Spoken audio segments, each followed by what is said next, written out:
So for someone who is a bit on the fence about detoxification and what to change in their environment and what they might be exposed to, without them going into the checklist, could you describe for someone who might think toxins, I can't really do that much to me, like what's happening internally when you have a high toxic load? Cool. So one of the things that I often quote is, what goes on you goes in you. So I say it again, what goes on you goes in you.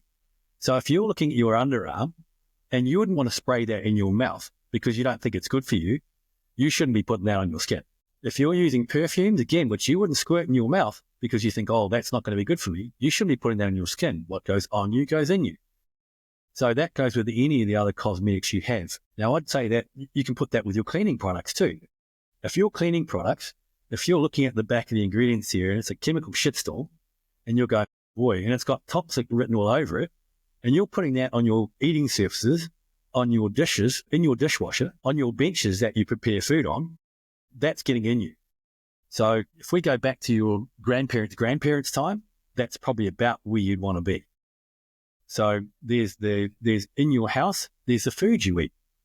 If you're looking at a packet of food there and you're looking at the ingredients on the back and there's 16 syllables and 14 numbers after it, that's not food. That's something else. So our human gut hasn't evolved for the last 100,000 years. So our grandparents, that's the same gut that they had.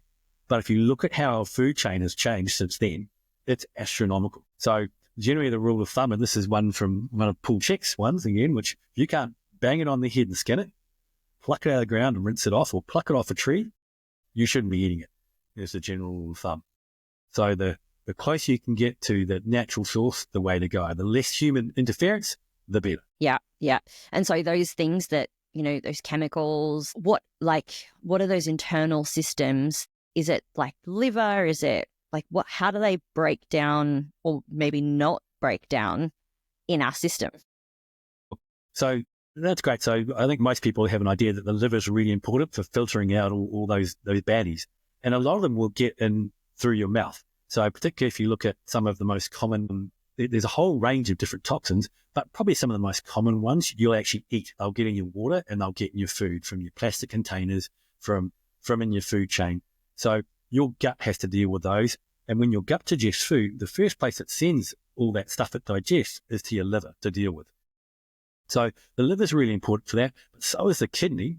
But I would probably circle back to the gut again, because one of the first principles we have in our program is we've got to get the gut moving. So you want to sweat, you want to wee, and you want to poop out a lot of those toxins.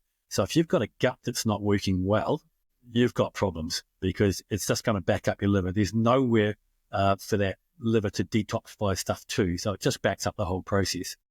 Gut health is integral to having a good detox system. If you're constipated or you suffer from constipation, that's a real issue, because again, if it doesn't go out, it goes in. So you end up getting a toxic buildup from that. We want that liver function to be decent. By not bombarding your liver with a chemical shitstorm 3 times a day and plus snacks, that's really going to help your liver do its job. Plus we want, and I just saw you took a big swig of water there, which is amazing, because we need that fluid too. Kidneys filter blood, that's their job, and they will take a lot of toxins from there. But if you're not well hydrated, you can actually reuptake some of those toxins back into the bloodstream. So having that water running through, again, think of a pond.